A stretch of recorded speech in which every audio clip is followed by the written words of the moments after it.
Hello and welcome to Denslet, a channel for intelligent and curious people like you who are searching for human sexuality and psychology, of course, and our behaviors, change in behaviors in the age of artificial intelligence.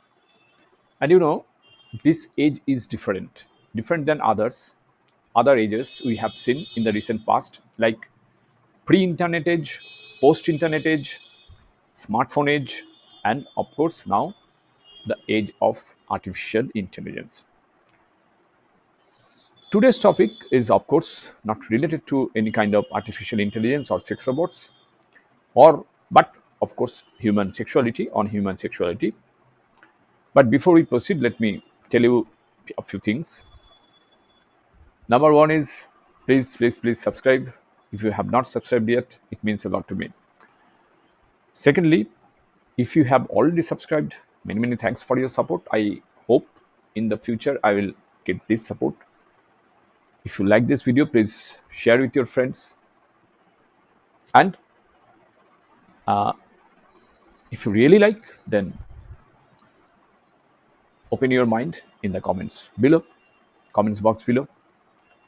Finally, I would like to remind you that although I talk about human sexuality, sex robots in some cases,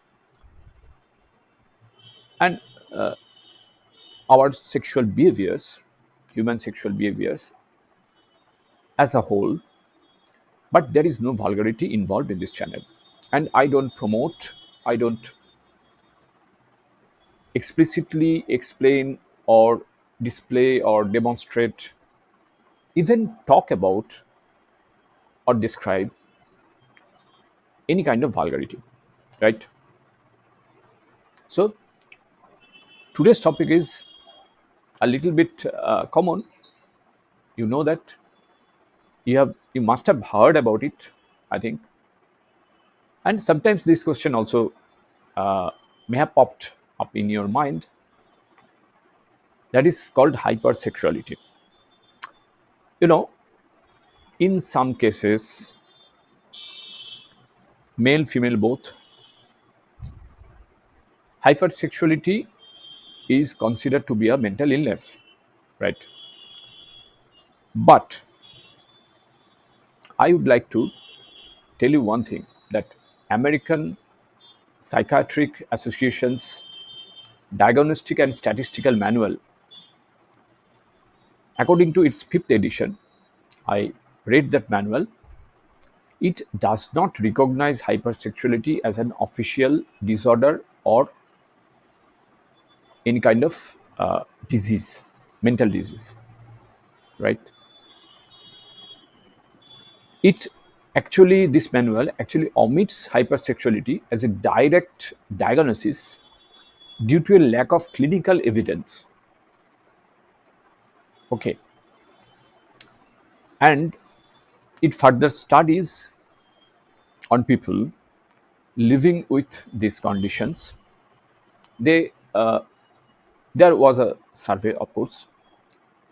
There were a lot of questions which were asked by the scientists, researchers, physicians, clinicians, clinical persons, and there are volunteers who volunteered themselves because they think they are hypersexual, but they did not find any kind of clinical evidence that can say that hypersexuality is a mental illness. Okay. However, organizations like World Health Organization, that means WHO, it's has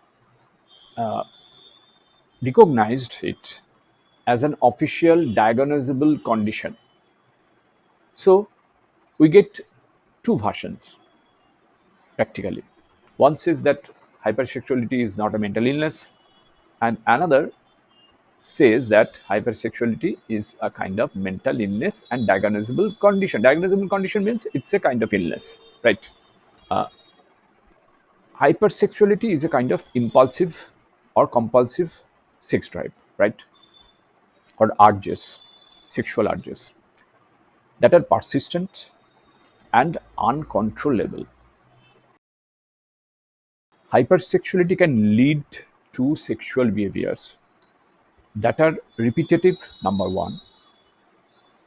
And secondly, which is most important, is it becomes the central focus of a person's life, which is dangerous, which is definitely dangerous, right? As a result, what happens? People may neglect other areas. Maybe that person is highly gifted, is a highly gifted musician, poet, scientist,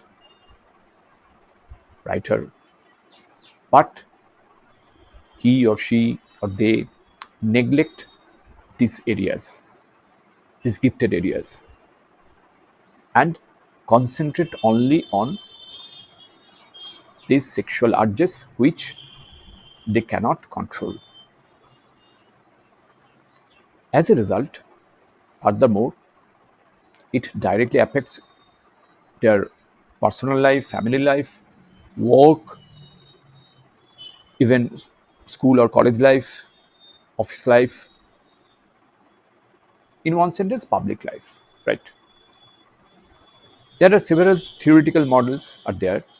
I just want to summarize them because these are too theoretical, and I don't want to explain those theoretical models here.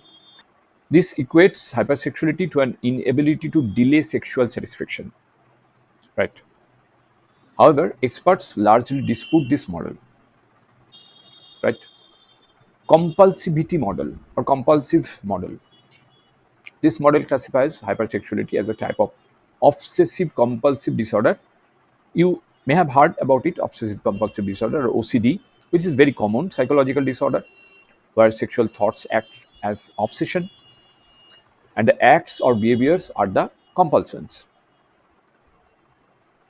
And final model is addiction model, which is very common because this is often considered the most accurate parallel because it indicates that a person living with hypersexuality exhibits symptoms of addiction related to sexual behaviors and can experience symptoms of withdrawal when deprived of the sexual behavior. Okay, it's getting a little bit complex, isn't it? So I would like to break it down in a more simple way so that you can understand them, not only understand them but also you can feel them. And if you are among those hypersexual models, belong to those hypersexual models, then you will also solve your problem in your own way. Okay, so thanks for watching.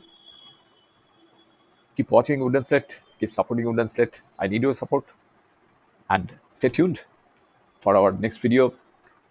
Stay safe and take care.